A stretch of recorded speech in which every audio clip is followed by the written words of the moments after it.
Bonjour à nos téléspectateurs de Canal 10. Très heureux de vous retrouver pour ce numéro 2 de notre émission Culture Business. Alors, nous sommes en plateau avec mes chroniqueuses qui sont là, Brigitte et France-Aimée.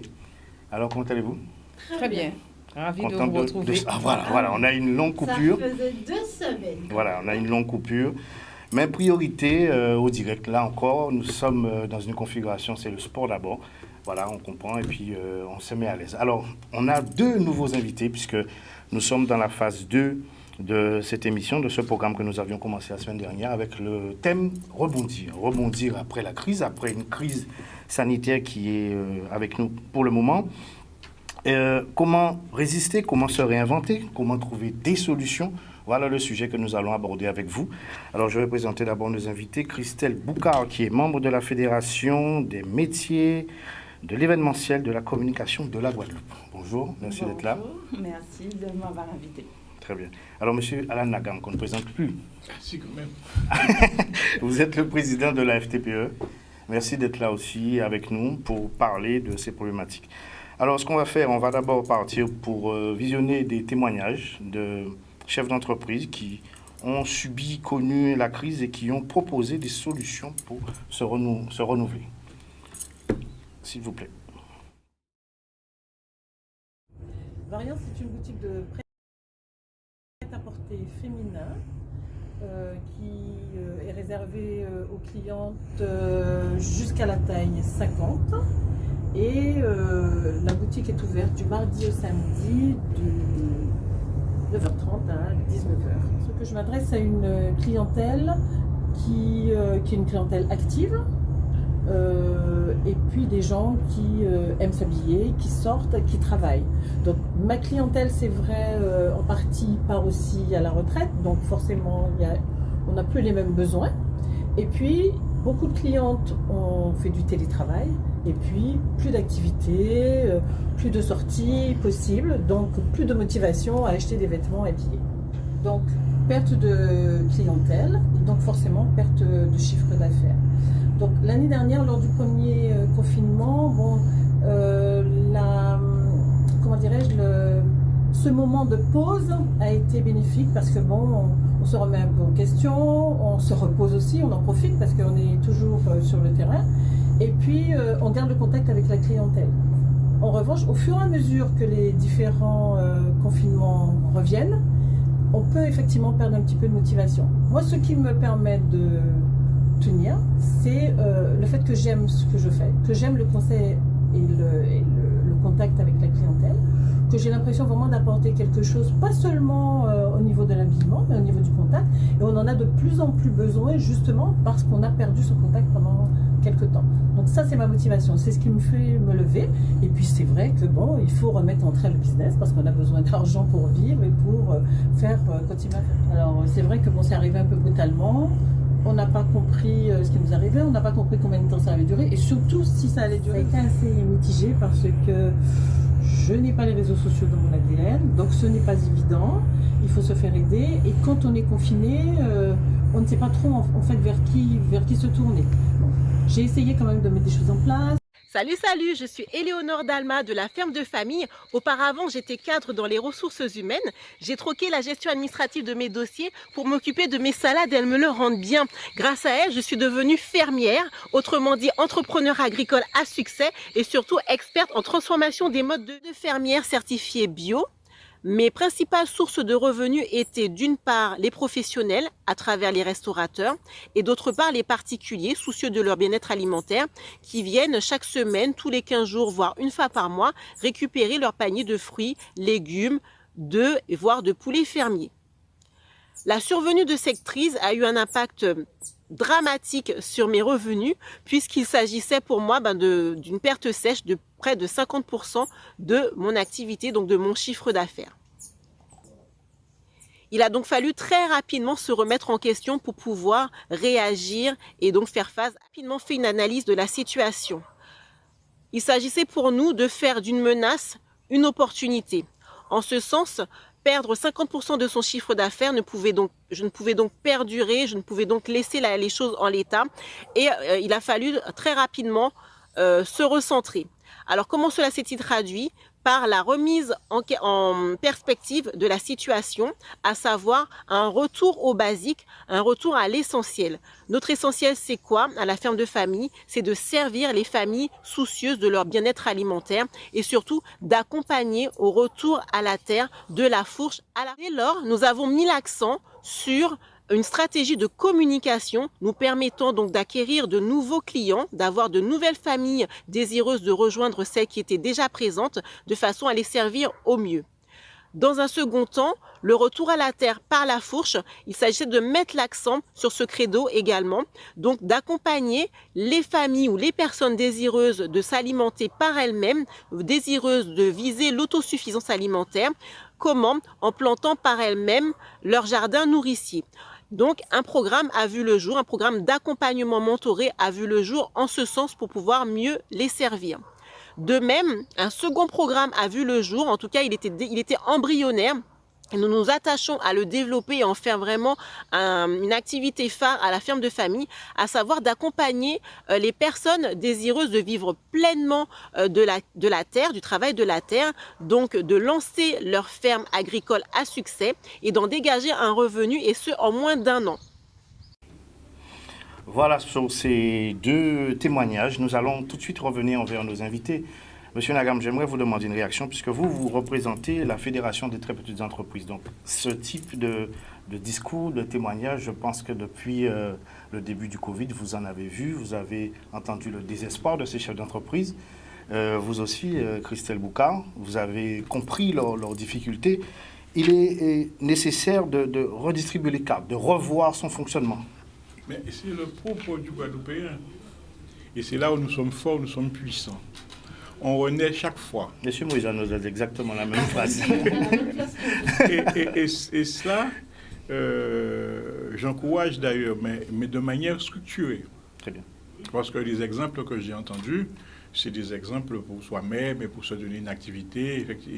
Et cette dame qui est revenue à la ferme a eu raison, parce qu'aujourd'hui, on sait que dans le secteur RH, ça mord. Il y a trop de gens qui s'initient, qui veulent devenir des ressources humaines, etc. Et je crois qu'à un moment donné, il faut qu'on dise, il faut qu'on aille vers l'essentiel. Et aller vers l'essentiel, justement, et c'est très bien, parce que là, quand on va parler de biodiversité végétale, c'est exactement de cela qu'il faut, parce que nous avons le potentiel pour ça chez nous. Alors, je vous permettrai justement de revenir sur cette question-là, puisque sur cette dynamique RH, c'est un sujet qu'on va aborder, puisque on a très peu d'entreprises avec de grands volumes d'employés. Donc, on abordera cette question. Mais qu'est-ce que vous avez entendu le plus, à part cette question de la perte de chiffre d'affaires, la question de l'isolement, vos mandants, qu'est-ce qu'ils vous ont dit? Qu'est-ce qui est remonté? Particulièrement cette absence d'accompagnement. D'accord. C'est aussi de leur faute. Parce que moi, je dis toujours aux chefs d'entreprise, vous devez adhérer à une association quelconque ou à une organisation patronale. C'est très important pour le suivi de son activité professionnelle. Et d'autre part, c'est la psychologie du chef d'entreprise, la peste de morale. Et c'est vrai que moi, c'est pour ça que je félicite ces 2 dames qui ont su résister. Mais aujourd'hui, on a des chefs d'entreprise qui sont à la limite du burn-out, parce qu'il y a aussi qui ne savent pas comment faire, parce qu'ils sont amoureux de leur activité. Comme je dis, une entreprise, c'est vrai que c'est mon bébé, mais quand le bébé ne marche plus, il faut savoir s'en séparer. Et justement, se projeter ailleurs. On a cette culture, on a cette facilité que nous avons en nous, dans nos familles, de pouvoir nous reprojeter, et j'invite particulièrement à le faire, mais de le faire dans l'actionnariat, c'est-à-dire de faire une réunion de proches pour qu'on puisse effectivement structurer des organisations qui vont tenir la route. Quand vous parlez d'actionnariat, vous parlez bien soit de groupement de chefs d'entreprise ou bien comment précisément? Non, mais c'est des groupements de chefs d'entreprise, c'est des groupements aussi d'amis, même si quand je dis amis, et pas ni problème, et c'est nous-mêmes, à part ça, on a dit, là, on besoin de créer une société d'actionnaires, au cas où un avocat, parce qu'il faut surtout prévoir comment entrer, comment sortir, sans tuer l'action et l'entreprise qu'on a créée. Donc c'est surtout ça. Donc faisons-le, parce qu'effectivement nous pouvons faire des choses, mais il faut que nous puissions donner des perspectives. à ce qu'on a créé. Et cela, effectivement, le marché existe, et c'est pour ça que je dis que, j'ai dit ça il y a longtemps, hein, que le commerce allait changer, et que nous devrions arrêter à un moment donné de vendre nos ignames, nos madères, etc. au kilo, et qu'il fallait que nous apprenions effectivement à arriver au prêt-à-manger. C'est-à-dire qu'on sert un client 250 grammes d'igname, 250 grammes de madère, il arrive chez lui, il le met dans son eau pour le faire bouillir, il bon. Prêt à l'emploi, histoire de igname pour maïs plus cher, etc. Ça a disparu. Et vous regardez bien aujourd'hui, les commerces qui s'ouvrent avec la rénovation des centres-bourgs et des centres-villes, c'est des commerces qui vous vendent du prêt-à-manger. C'est-à-dire que vous ouvrez la vitrine, vous prenez le couscous ou bien le riz et machin, et vous arrivez chez vous dans le micro-ondes, et ça ressort, vous vous asseyez, vous mangez. Le commerce a changé. Donc moi, j'encourage d'ailleurs que les jeunes, que nous allions vers cette biodiversité végétale que nous avons. Et c'est vrai que je porte une critique assez sévère vers ceux qui détiennent l'expérimentation, l'expérience de tout, qui ne transmettent pas. Il faut transmettre la méthodologie, il faut transmettre l'expérimentation, parce qu'à terme, nous devrions aller vers l'industrialisation de notre biodiversité végétale. Vous parlez d'un grand chantier, là. S'il faut bouleverser totalement l'idéologie même, parce que c'est ce qu'on entend dans votre manière de parler, puisque nous sommes dans cette idée-là avec la culture business, parce que qui dit culture, c'est revoir un peu un fonctionnement et faire en sorte que ce fonctionnement-là ait une disposition vers l'avenir. C'est vraiment le sens de votre réflexion. Le post-Covid nous oblige à commercer différemment, à réfléchir au business différemment. Nous devrions aujourd'hui innover. C'est pour ça qu'il faut que nous soyons ensemble, parce qu'une seule personne ne pourra pas tout faire. Il a des compétences en comptabilité, en gestion financière, gestion administrative.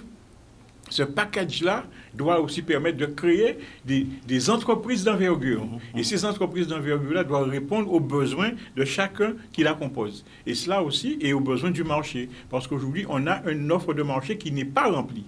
Et c'est pour ça qu'on critique, on dit, bon, ça vient de l'Équateur, ça vient etc. Nous devons produire du frais pour remplacer justement toutes ces productions qui viennent dans nos supermarchés. Parce que si on a du frais, dans les mêmes conditions, même si c'est un peu plus cher, mais les gens vont préférer manger frais que d'aller acheter quelque chose qui est là depuis un an. Donc, il faut que nous ayons... Donc, quand on parle de culture business, c'est cette réflexion-là que nous devons mener.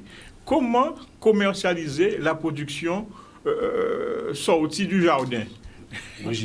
En fait, c'est aller au bout de la démarche de l'agrotransformation, de la politique d'agrotransformation que nous avons déjà initiée depuis un certain nombre d'années en Guadeloupe, et inviter nos entrepreneurs en fait à sortir de la transformation traditionnelle, avoir une transformation. Alors, on parle de cuisine évolutive, cuisine créole évolutive. Donc, pour la transformation des produits, c'est exactement la même, et ça passe par la diversification des productions, effectivement, la diversification de la transformation même des produits, en faisant très attention au packaging. Parce que c'est là où le bas blesse également, le packaging. Je vais vous dire que nous avons présenté aux assises, pas aux assises de l'outre-mer, c'est bien ça, on a présenté place du marché de territoire. OK. Produire, transformer, packager, commercialiser, distribuer. Tout à fait. Et c'est exactement ça. Et vous remarquez que dans ce schéma-là, à chaque étape, il y a des emplois à créer. Chacun dans son domaine, parce que pour commercer, il faut des professionnels, pour distribuer à l'export, il faut des professionnels, pour packager, il faut des professionnels. Donc, et là, on est en train de créer un réseau, une panoplie d'emplois nouveaux sur le territoire. Donc, c'est pour ça que c'est important que l'émission, et c'est moi je félicite l'émission que vous faites, parce que vous entrez dans ce que vous devrez développer et convaincre le maximum de jeunes chefs d'entreprise d'entrer dans la culture business. Alors, après, viendra le financement et la confiance. Alors, parce que la première des choses, c'est la confiance. La confiance en soi. Parce qu'aujourd'hui, on court trop vite vers le RSA. Parce que je vais vous dire une chose.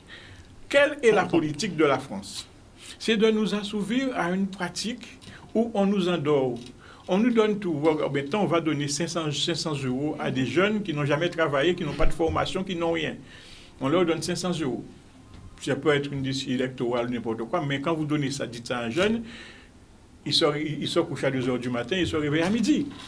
D'accord. Donc c'est ça. Donc il faut qu'on fasse très attention à ça, aujourd'hui, de ne pas nous laisser prendre dans son piège-là pour que nous puissions sauver notre territoire. Nous sommes le territoire, le département le plus riche de la France en termes de biodiversité végétale, en termes de biodiversité marine. Dans la Caraïbe, la zone exclusive économique la plus large, 90 000 km², c'est la zone exclusive de la Guadeloupe.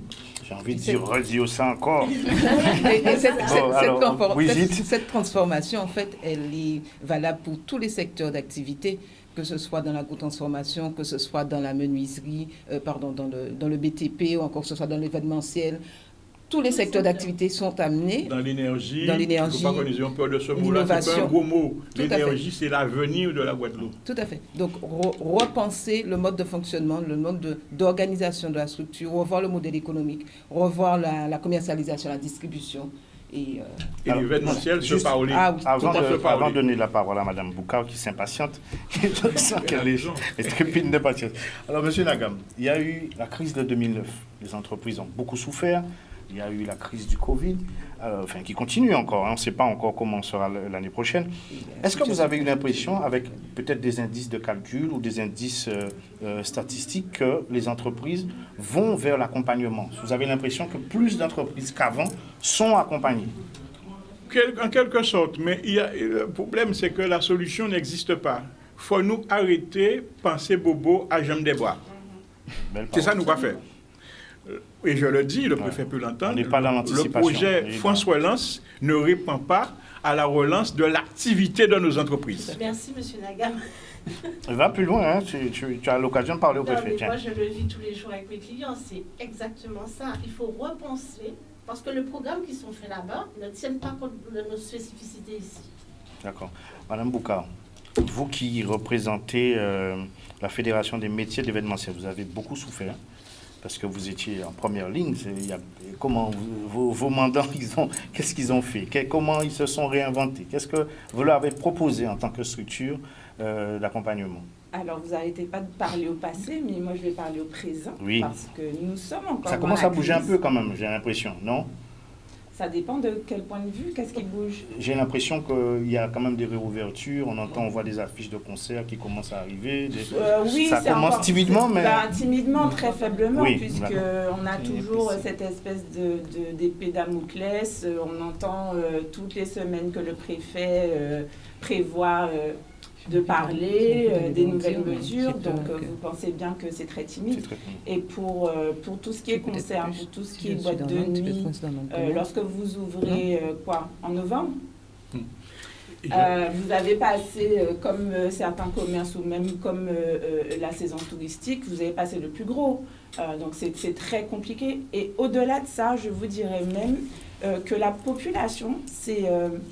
adapté à un système. Je ne sais pas si vous avez remarqué, mais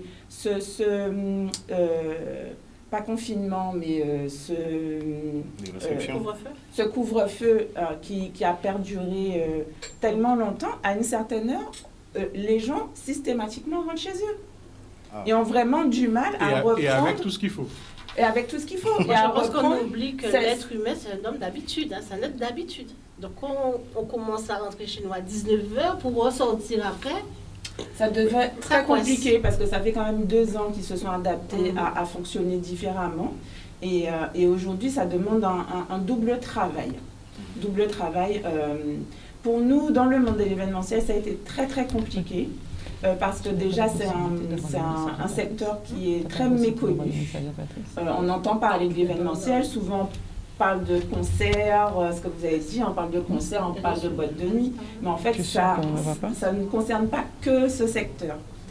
Vous avez derrière beaucoup d'artisans. Lorsque vous mettez en place l'organisation d'un secteur, vous avez des électriciens, vous avez énormément de techniciens qui travaillent derrière.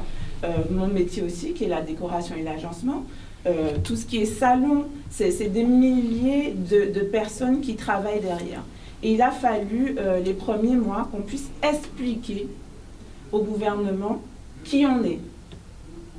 Pour ça, donc on nous a demandé de nous réunir, mais j'apprends à personne à quel point c'est très compliqué, surtout qu'en plus on est dans un secteur qui, toute l'année, est mis en concurrence. C'est pas concurrence, c'est tout seul, c'est qu'on nous met en concurrence, puisque vous répondez à des appels d'offres. Et on est dans un système qui est... on se connaît tous. Arrive un moment, on est tous amenés à travailler ensemble. Mais déjà, à la base de notre métier, on nous met en concurrence. Parce que lorsque vous répondez à un appel d'offres, il faut que, voilà, donc vous êtes choisi.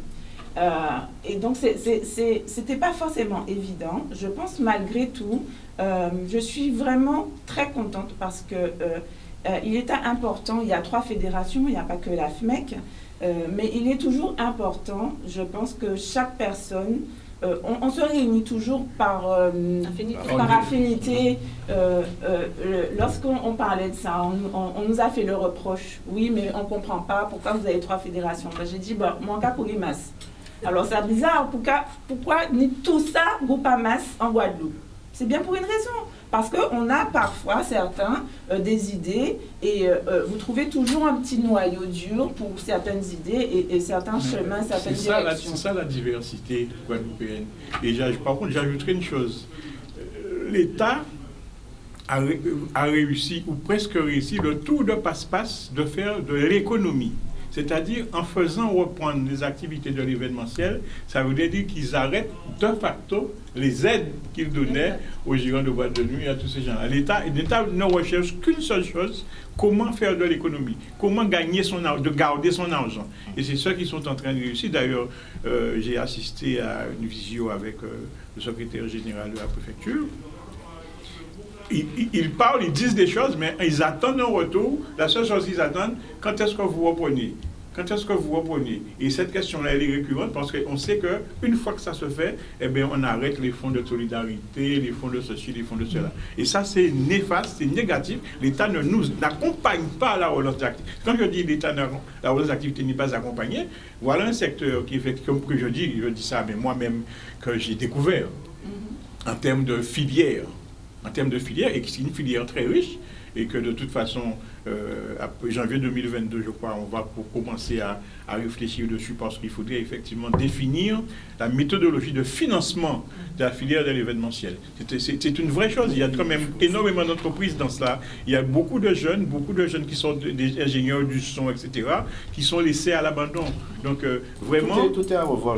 Il y a un vrai sujet. Je vous rejoins, puisque derrière l'événementiel, il y a toute l'industrie culturelle. Et ce terme d'industrie culturelle doit être mis sur la table pour aller plus loin. Brigitte.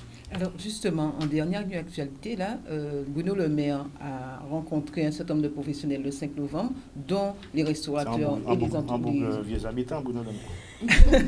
Dont les restaurateurs et les entreprises de l'événementiel. Le ministre. Et donc, qu'a-t-il dit? Donc, il a maintenu, notamment pour les Outre-mer, donc les dispositifs de solidarité, d'aide de solidarité, et il est indiqué que on attend des propositions des entreprises, des fédérations de l'événementiel et qui sont encore à leur écoute. Alors, ce que j'ai envie de demander à Mme Bouka, au niveau local, quelles sont les propositions, sur quoi vous travaillez en fait à présenter au gouvernement, si vous avez déjà abordé cette question. La grosse difficulté, je dirais, c'est déjà qu'on nous a mélangé avec le secteur du tourisme. Ouais. Le secteur du tourisme et en fait, déjà, à partir de là, on n'est pas forcément, pour nous, dans le même secteur.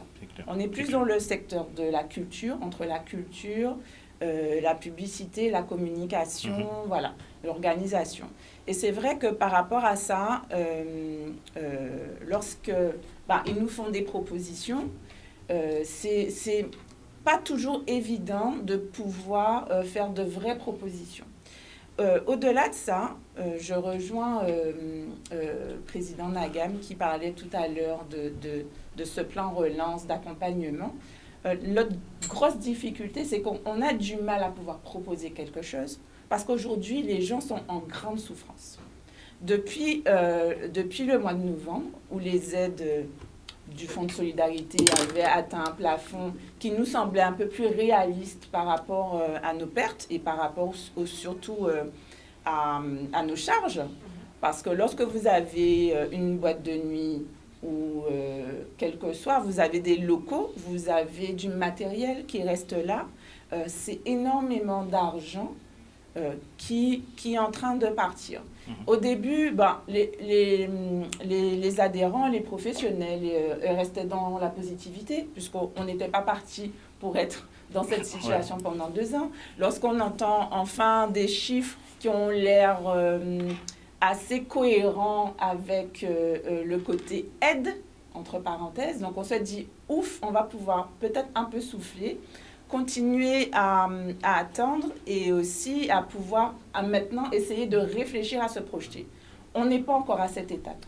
Parce que vous avez énormément de personnes qui, depuis novembre, ne sont pas éligibles aujourd'hui aux aides. Et c'est très compliqué. Quelles sont les problématiques précisément? Pourquoi elles ne sont pas éligibles? Les plus grosses problématiques, c'est encore la même chose. Dans notre secteur, on répond à beaucoup d'appels d'offres. Donc, on travaille beaucoup avec les administrations.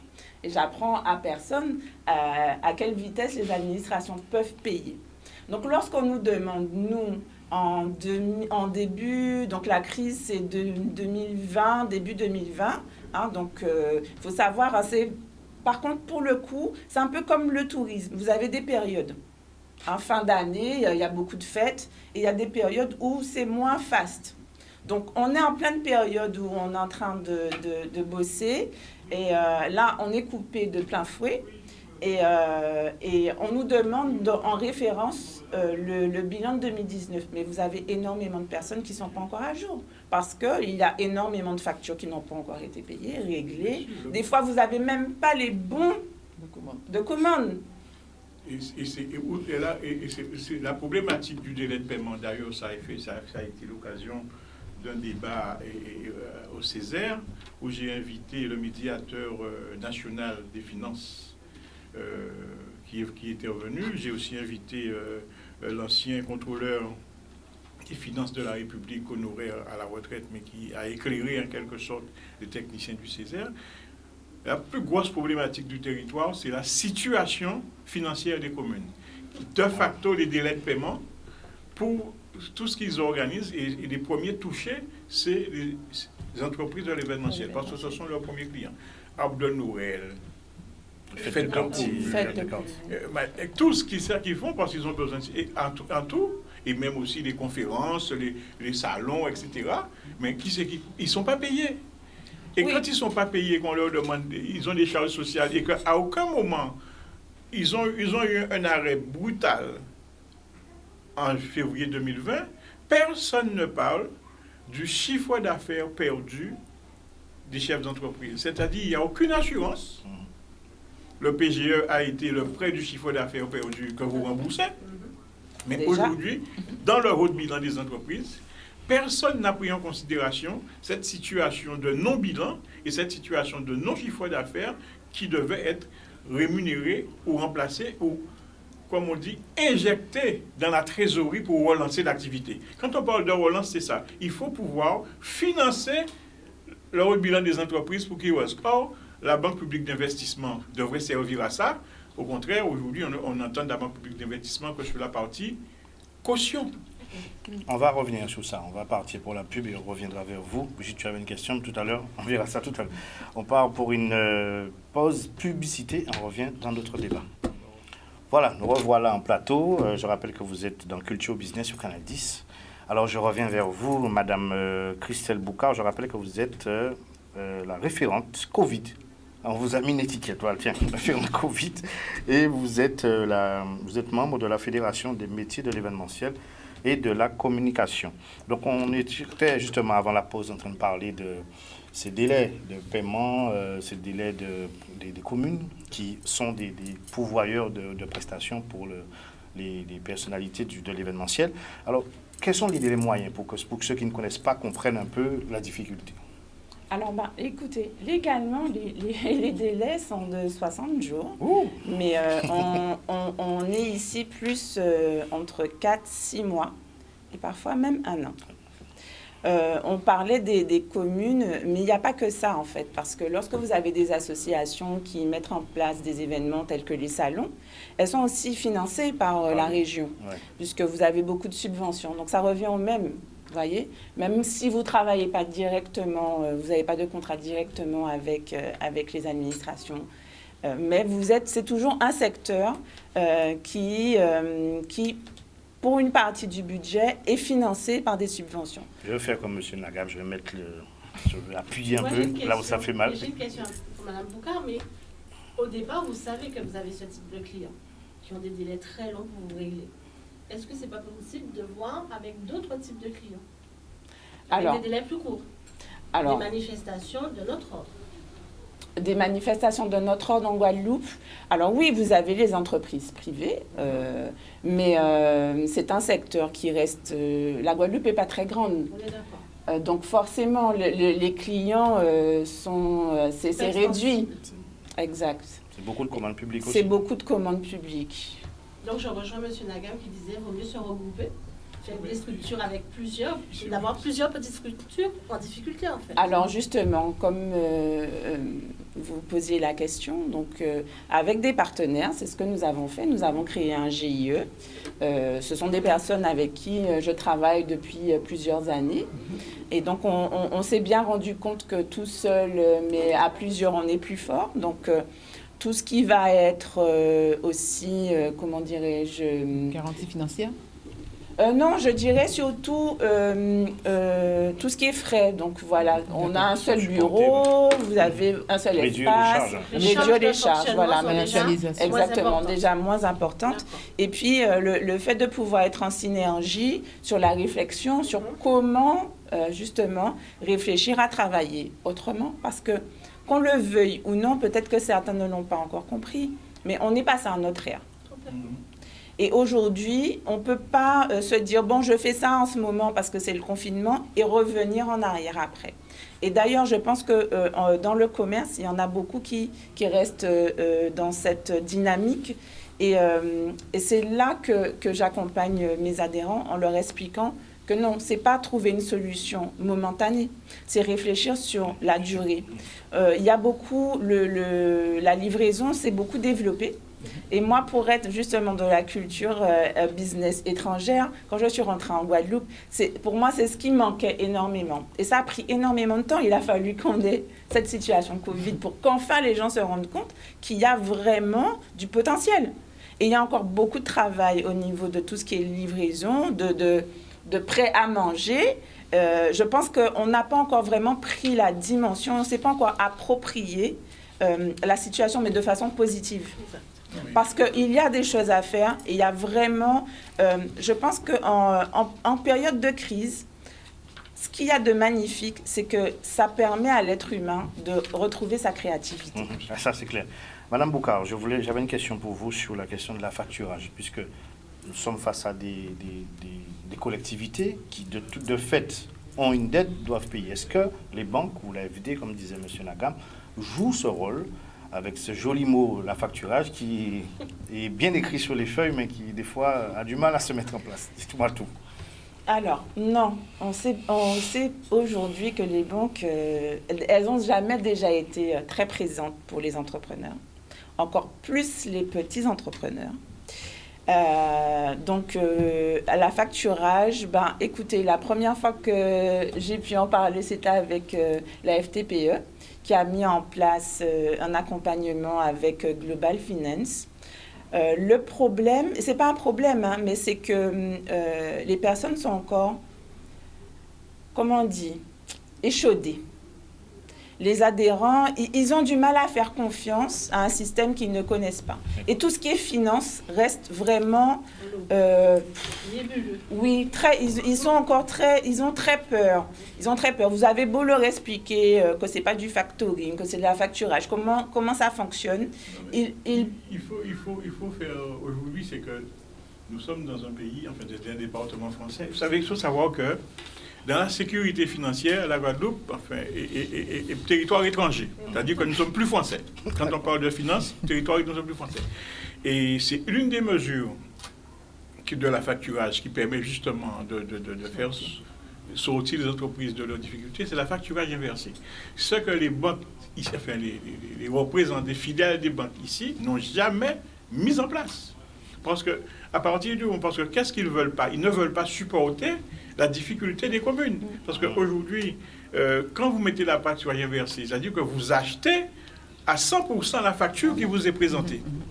Donc après, Si la facture est impayée à 90 jours, vous devez vous en prendre à la commune où la créance est détenue. Du recouvrement. Et l'entreprise n'a plus rien à voir parce que vous avez acheté la facture.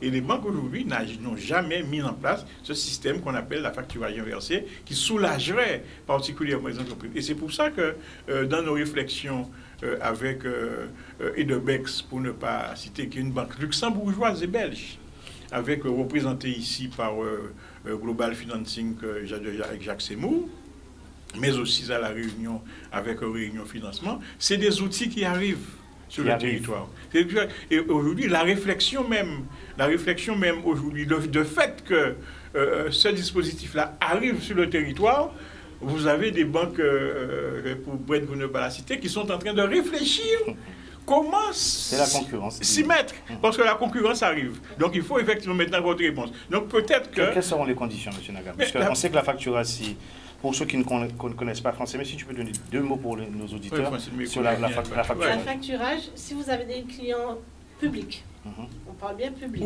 ou grandes entreprises, ça peut être les communes, la région, le département, vous présentez votre facture et la banque avance la somme. Et c'est 5 ou 6%, c'est ça? Voilà, 6%. L'AFD, je crois que c'était 5%. 6%. Donc c'est 6% qu'il faut... Donc c'est quand même 6%. Voilà, c'est ça. Donc alors, selon vous, monsieur... Et si la facture n'est pas payée à l'ONU, il récupère l'argent sur votre compte. Si vous avez déjà fait des investissements, vous êtes dans une situation compliquée. Parce que vous avez déjà fait des investissements avec cette somme. Ils ne sont pas chargés du recouvrement, M. Nagam? Non, on a déterminé au départ une durée. C'est 90 jours, 60 jours, 120 jours. Le recouvrement reste à la charge de l'entreprise. Mais la facturage inversée, non. D'accord. Mais ça, c'est une situation qui est quotidienne, je vais dire, pour toutes les entreprises. Non, même pour le 4 fois sans frais, c'est pareil. Et pourquoi les organisations comme la vôtre, pourquoi? Puisque c'est une donnée qui est cruciale pour votre avenir. Pourquoi il n'y a pas une pression de fait sur les banques aussi pour demander à ce qu'on aille vers la solution de global, vous avez dit global. On ne peut pas faire de pression sur les banques quand vous savez que la direction générale des banques est à Paris. Aujourd'hui, par exemple, vous avez, on cite la BRED et la Caisse d'épargne. C'est la BPCE, mais le chef de la BPCE est à quai de la Rapée. La BNP, les BNP sont autonomes, mais on n'a pas de décision sur le territoire, à part le Crédit Agricole qui reste une banque autonome, guadeloupéenne. Mais malheureusement, effectivement, il faudrait que nous appoignions aussi chefs d'entreprise à faire jouer la concurrence, faire jouer, et en termes dans nos organisations, le rapport au volume. Tout à fait. Le rapport au volume, c'est que nous disons, voilà, nous sommes 100 adhérents à une organisation, nous faisons tant de chiffres d'affaires, nous vous rassurons que nous mettons ce chiffre d'affaires là chez vous. Qu'est-ce que vous nous avez donné pour nous accompagner à développer nos activités en termes, voilà, c'est un peu comme ça que dorénavant, Culture Business, qu'on peut relancer une négociation. Madame Boucard, il faudrait inviter cette option. Oui. Tout ce que M. Nagam parle là maintenant, la connaissance n'arrive pas chez l'entrepreneur, elle n'est pas là. D'accord. C'est vrai que quand on est seul aussi, on a du mal à... c'est là qu'est l'intérêt du regroupement. Si la connaissance n'est pas là. C'est exactement ce que j'allais dire. Mais ce qu'il faut comprendre, c'est que les petites entreprises, M. Nagam a parlé tout à l'heure de bébés. Vous parlez de culture business. Pour moi, en Guadeloupe, on est encore très jeune dans cette culture. Et donc, il faut avoir beaucoup de patience parce que nos jeunes, on n'est pas habitués à cette culture.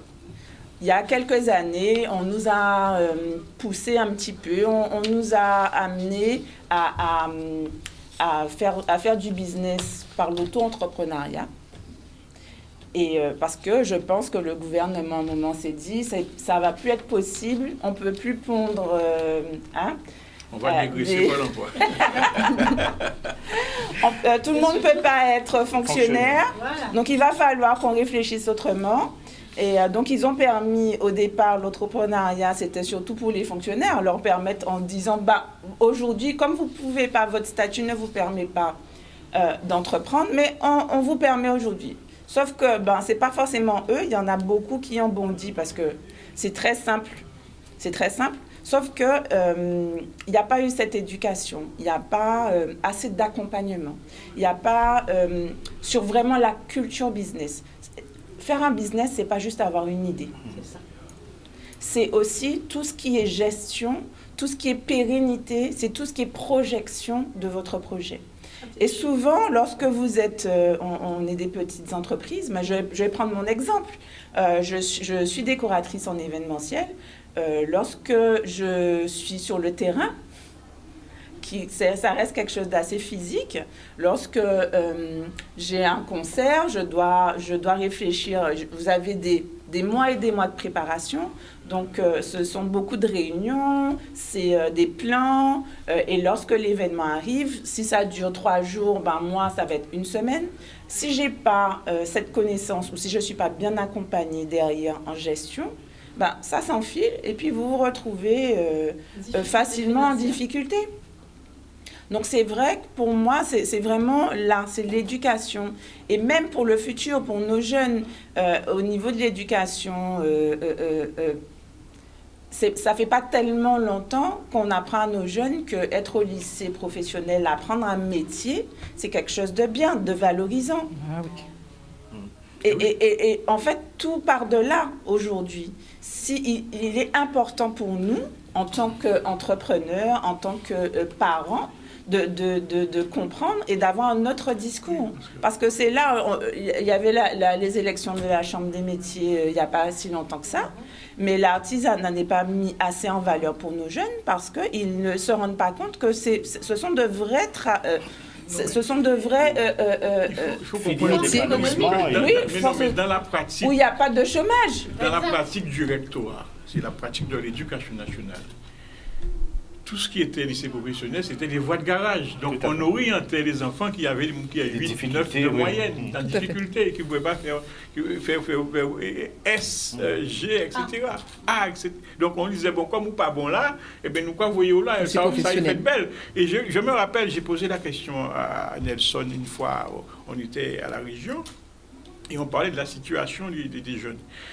Qu'est-ce qui se passait entre la 3e sortie du collège et la seconde, pour les jeunes qui n'avaient pas de moyenne et qu'on rejetait dans plusieurs lycées? Parce que quand vous arrivez avec vos parents, ou désordinaires, ou turbulents, ou pas ni moyenne, etc., ou indisciplinés, ils vont dire comme ça, non, on ne veut pas de celui-là, on ne veut pas de celui-là. Après, quid de ces jeunes-là qui ont 16 ans et qui disparaissent des radars? Que fait le rectorat? Eh bien, le rectorat n'a pas de réponse.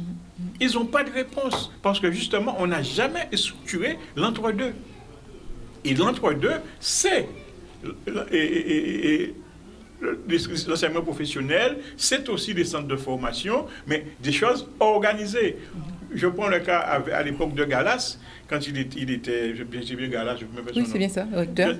Quand il était recteur, eh bien, depuis très longtemps, le rectorat ne connaissait pas les métiers de la mer. C'est maintenant, je vois que ça fait le buzz aujourd'hui. Tout le monde parle des métiers de la mer, mais les métiers de la mer, c'est pas l'aquarium. Monsieur de Mariam, c'est de votre faute, vous mettez des gens qui ne connaissent pas la Guadeloupe au Rennes. Brigitte. C'est pas l'aquarium, c'est pas aller effectivement de manger aux tortues, c'est pas ça. Il y a de vrais métiers dans le métier de la mer. Le vrai métier. Et ça, on devrait en parler. Alors, il y a un pont qui existe et qui a été mis en place depuis environ une quinzaine d'années par le GIP-DEFI, donc une branche du rectorat, qui met en place, permet aux jeunes du collège, du lycée et collège-lycée, pas université, collège-lycée, de participer à ce qu'on appelle Entreprendre en lycée. Et Entreprendre en lycée, qu'est-ce que c'est? C'est un dispositif qui est extrêmement intéressant puisque ça permet aux jeunes de créer une structure fictive. Donc, ils développent donc, durant le temps de l'année scolaire, de septembre à avril, ils créent des projets, ils créent des produits et qui sont vraiment rematérialisés. Et depuis une quinzaine d'années, donc ça a commencé dans les années 2003-2004, aujourd'hui, pratiquement 20 ans maintenant, il y a certains projets qui ont donné naissance à de vraies entreprises, de vraies activités économiques.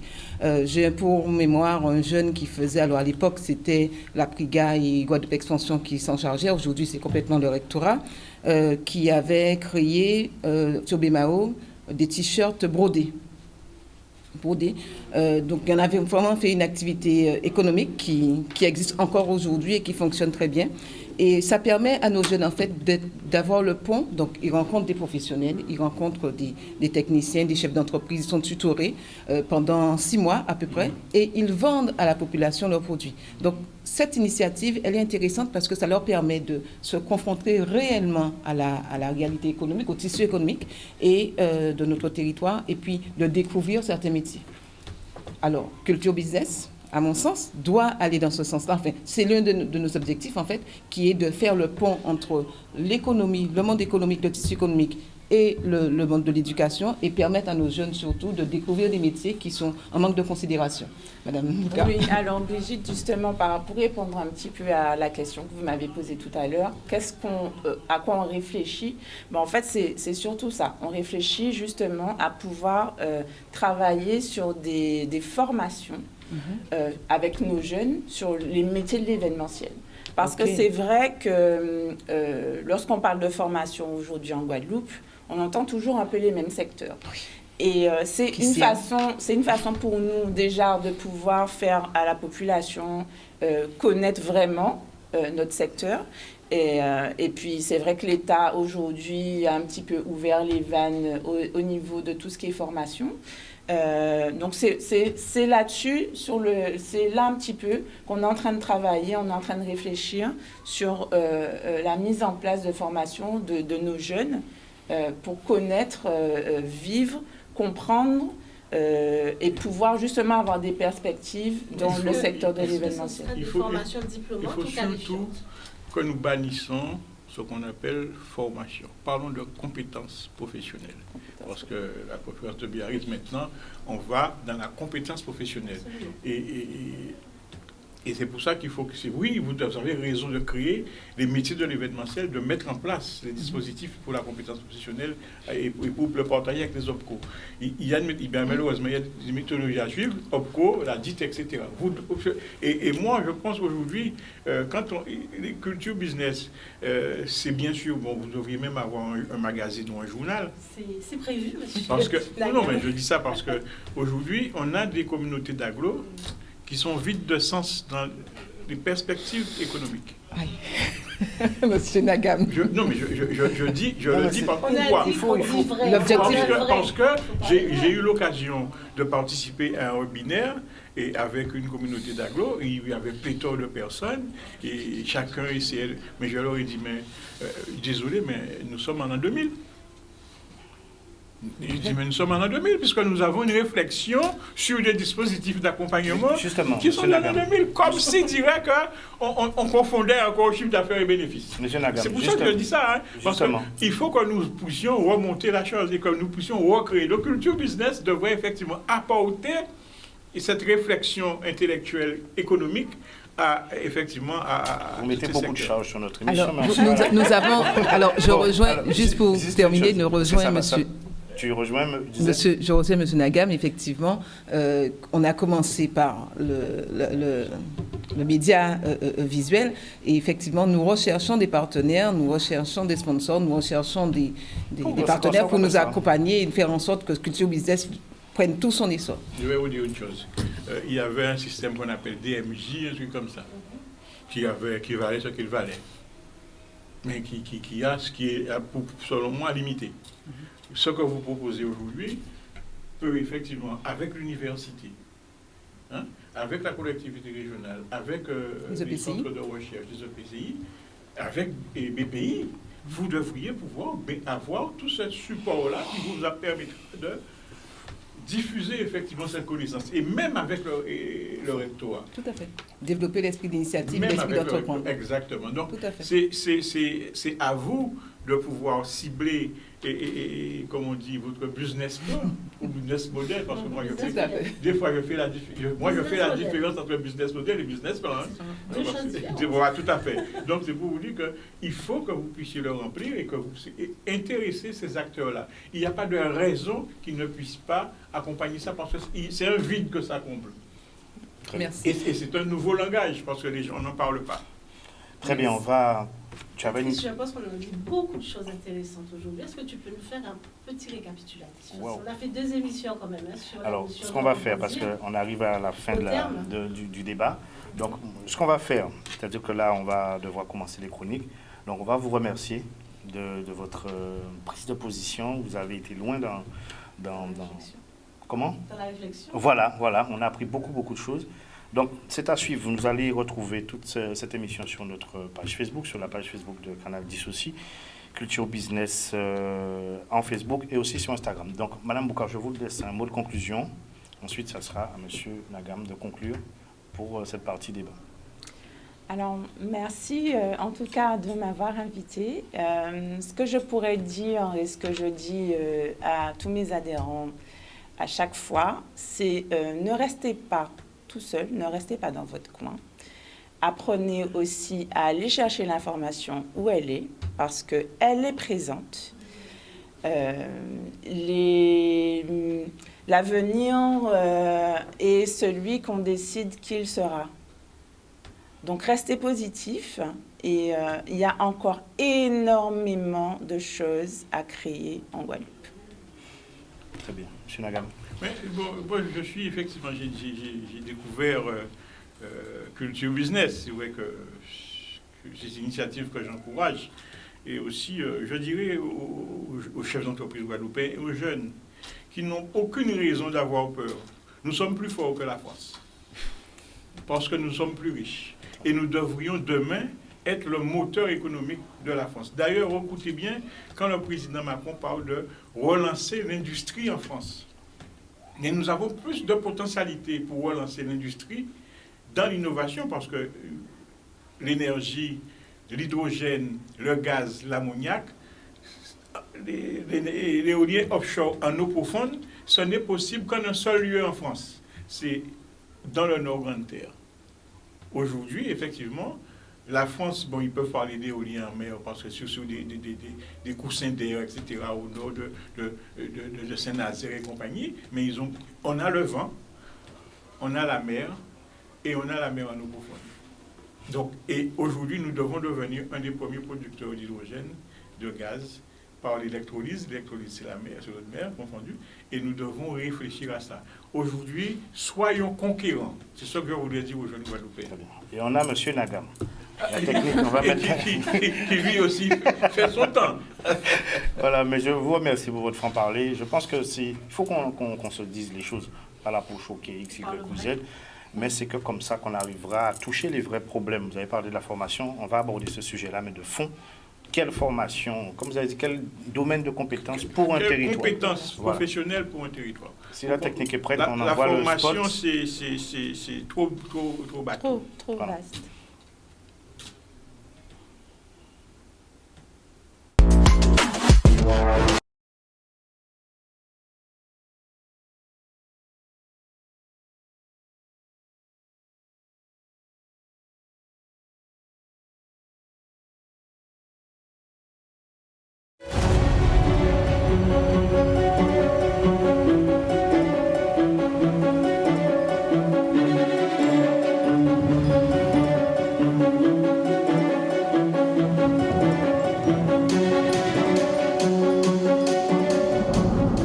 Bonjour, je suis Patrice Jean. Je fais de l'ingénierie de communication et du marketing depuis plus de 20 ans. Je suis présentateur de l'émission Culture Business. Culture Business sur Canal 10 le samedi de 11h à midi. Alors Culture Business, c'est quoi? C'est une émission qui permettra au tissu économique de pouvoir s'exprimer enfin. Qu'on puisse trouver un espace pour rencontrer les acteurs, découvrir les filières. C'est une émission qui est intéressante et importante pour les Guadeloupéens, ceux qui entreprennent, ceux qui veulent se réorienter pour le monde de la formation, mais aussi pour la diaspora. Le monde entier doit nous regarder. Culture Business, c'est avec vous. Culture Business, c'est le rendez-vous des forces vives de la Guadeloupe. Je suis Francine Coquin, stratège en gestion d'entreprise. J'accompagne les entrepreneurs établis à augmenter leurs bénéfices et développer la rentabilité de leur activité. Au 1er avril 2020, la Guadeloupe comptait 22 713 entreprises. C'est dire l'importance parce que ces 22 000 entreprises produisent 50% de la richesse de la Guadeloupe. Donc, dans le clin d'œil de l'expert, nous allons valoriser ces entreprises, les mettre en avant, savoir comment nous fonctionnons et des fois mettre le doigt où ça fait mal.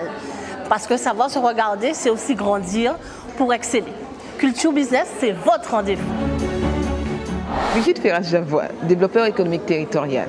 J'accompagne depuis plus d'une vingtaine d'années les entrepreneurs ainsi que des collectivités dans la définition de leurs projets, que ce soit de création ou de développement d'entreprises ou encore dans la mise en place de stratégies ou de projets qui visent à rendre un territoire beaucoup plus attractif. Je vais vous présenter la rubrique Portail Éco. Portail Éco, qu'est-ce que c'est? C'est vous présenter l'actualité économique de la région, vous présenter le potentiel de développement de nos territoires, que ce soit le Nord Grand Terre, le Nord Basse Terre, le Sud Basse Terre ou encore les dépendances. C'est aussi faire un focus sur les secteurs d'activité ou encore les niches d'activité qui sont porteuses en termes de création de richesses ou d'emplois. Portail Éco, c'est pour moi un véritable challenge, et ainsi que Culture Business, c'est un véritable challenge. Le challenge de présenter des hommes et des femmes inspirants qui se construisent et qui construisent le pays Guadeloupe, mais aussi présenter le potentiel de développement de nos territoires. Culture Business, Portail Éco, nous vous attendons tous les samedis. Culture Business, c'est aussi nous les jeunes. Je suis Mélinda et je vais vous présenter la rubrique Un jeune, un parcours, dynamique, déterminé et passionné. Notre invité nous parlera de son activité professionnelle et de son cheminement dans l'entrepreneuriat. Alors n'oubliez pas, tous les samedis de 11h à midi sur Canal 10.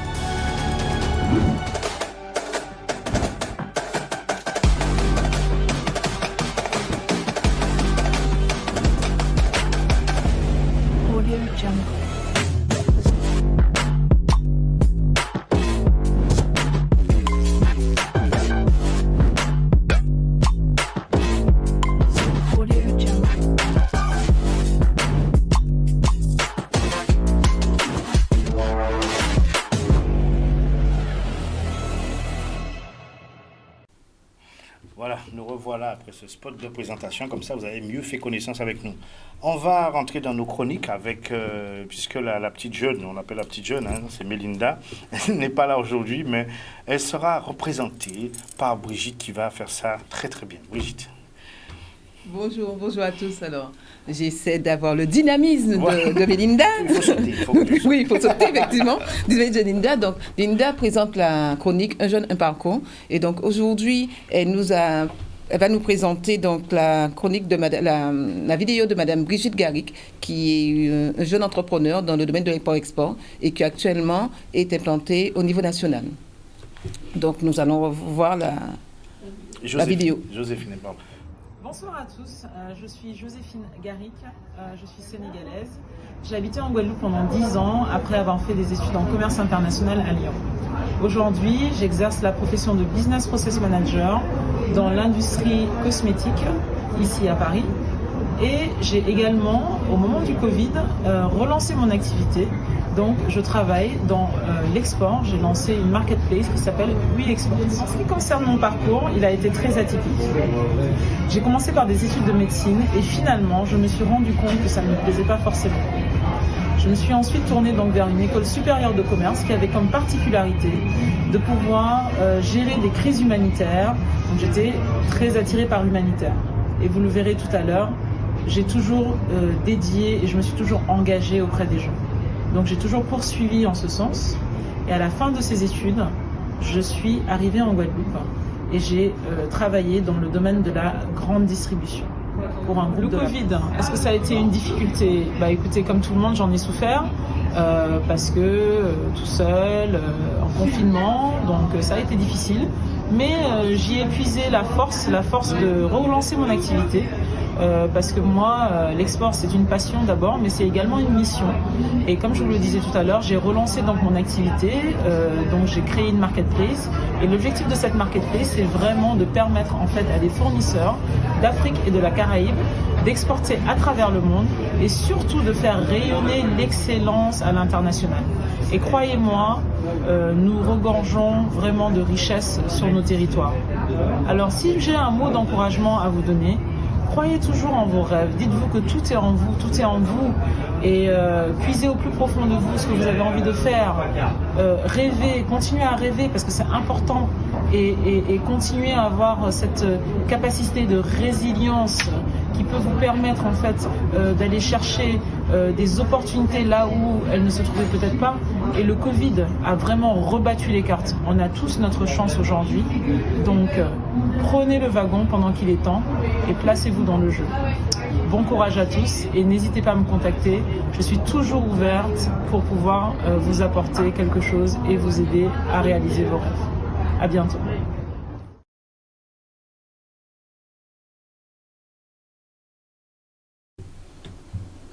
Alors Brigitte. Alors, juste une petite modification. Il s'agit bien de Joséphine Garrick, donc de la société We Export. Et vous pourrez retrouver ses coordonnées sur nos réseaux sociaux, Instagram et Facebook, et prendre mieux connaissance de son activité. Très bien, on reste avec toi Brigitte, puisque nous sommes dans ta chronique maintenant. Tu enlèves le costume de Melinda pour incarner celui de Portail Eco. De quoi on parle aujourd'hui? Tout à fait. Alors aujourd'hui, je vais vous parler de la Semaine mondiale de l'entrepreneuriat. Donc du 8 au 14 novembre 2021, dans plus de 200 pays, 200 pays, sont mis à l'honneur les entrepreneurs. Donc c'est une opération qui existe déjà depuis plus d'une vingtaine d'années, un peu plus d'une vingtaine d'années, qui a été initiée au Canada et qui invite à chaque mois de novembre, pendant une semaine, à promouvoir l'entrepreneuriat, à inviter les personnes, les entrepreneurs, les porteurs de projets, mais d'une manière générale, la population, à découvrir l'entreprise. Donc il s'agit essentiellement d'agir sur les mentalités, d'agir sur l'esprit d'entreprise, sur l'acte d'entreprendre, encourager les jeunes, on en parlait tout à l'heure, à réaliser leurs rêves, à découvrir de nouveaux métiers. Et durant cette semaine, en fait, les porteurs de projets, les entreprises rencontrent des investisseurs, rencontrent des chercheurs. Il y a des relations, des interconnexions qui se font. Il y a des écosystèmes qui se créent. Il y a plusieurs concours, donc des concours au niveau mondial, pour beaucoup de manifestations au niveau national. Et en Guadeloupe, il y a eu par le passé, alors cette année, je n'ai pas eu connaissance d'événements sur la question pour cette année, mais par le passé, il y a beaucoup de manifestations qui visaient à justement inciter et montrer le potentiel des entrepreneurs. Alors, nos entrepreneurs, on le sait, on le dit depuis un certain nombre de temps, mais au sein de Culture Business, M. Nagam en a fait part tout à l'heure, nous avons un fort potentiel. Nous avons le potentiel, nous sommes légitimes à créer.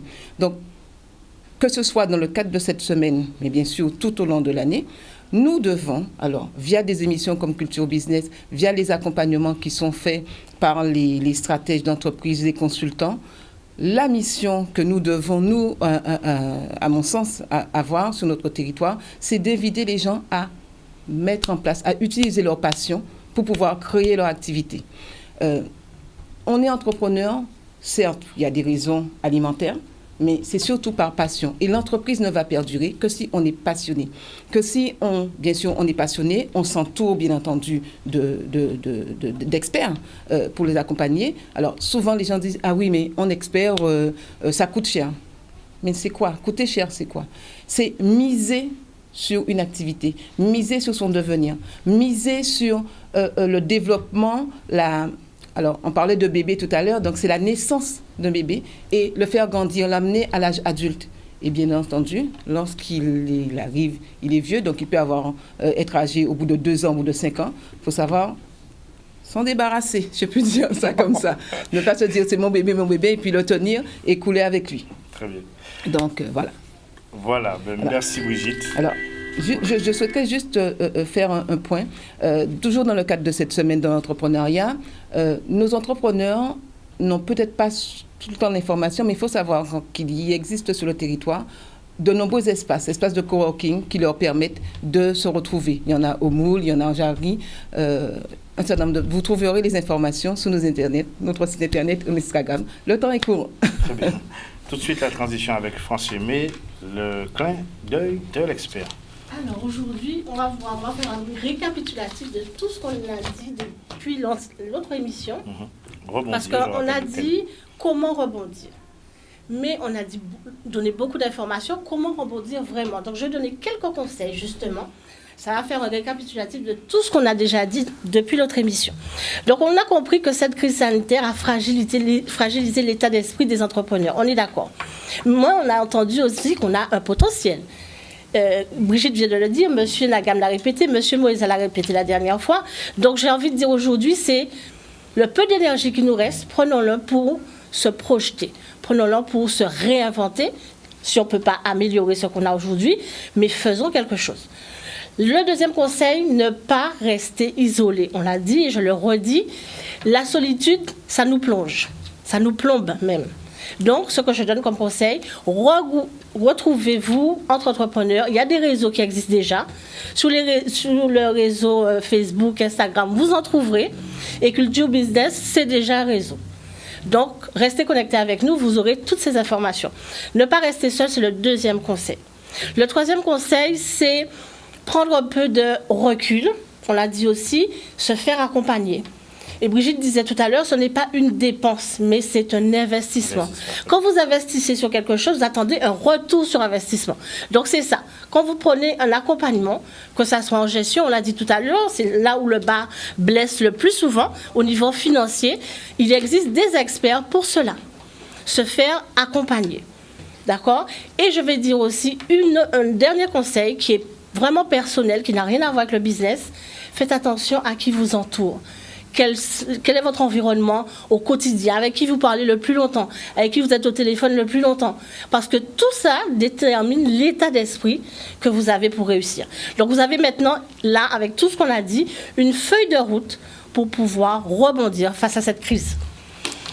Voilà. Voilà, sur ces belles paroles, je vous remercie. Alors, je vais rappeler justement sur le dernier sujet dont tu viens de parler. Nous allons avoir une émission sur entreprendre et la famille dans 2 semaines. La semaine prochaine, nous allons parler du bio et de se poser la question des enjeux. Qu'est-ce qui fait le bio ici en Guadeloupe et quels sont les enjeux pour notre territoire? Alors, on va rappeler nos intervenants. Je rappelle que nous étions avec Christelle Boucard, qui est membre de la Fédération des métiers de l'événementiel de la communication de la Guadeloupe. Et nous étions avec monsieur le régional Alain Nagam, qui est le président de la Fédération des très petites entreprises. Je vous rappelle aussi que nous avons notre Facebook et notre Instagram, c'est Culture Business. Rejoignez-nous, donnez-nous vos commentaires, vos suggestions pour améliorer le concept, pour avancer. Et puis, je devais vous parler aussi de ma tenue, puisque... Justement, Patrice, depuis tout à l'heure, elle m'intrigue, je me dis, mais elle est particulière. C'est joli, n'est-ce pas? Ça tape en tout cas. Comment ça? Ça tape, on voit tout de suite. Ça donne du caractère. C'est une boutique à Bergevin-Pointe-à-Pitre qui s'appelle Aquaba. On va d'ailleurs mettre le petit logo pour que les gens voient. Et qui fait des tenues pas mal. Donc je me sens bien déjà. Apparemment, c'est du coton, c'est un tissu. Par contre, là, on dirait que c'est un mix en fait. Oui, c'est un mix de plusieurs tissus. Voilà, mais ça se porte bien. Ça vous, voilà. Moi, j'aime bien, en tout cas. C'est très original. Ça donne du caractère. Tout à fait, ouais. Ok, merci. Beau compliment. T'es tout beau. Oh, merci. Bon, alors, on va s'arrêter là. Donc, j'ai été très content de faire ce deuxième numéro avec vous, mes très chers. On se retrouve la semaine prochaine, Culture Business, avec vous, sur Canal 10, à 11h, samedi. Merci. À très bientôt.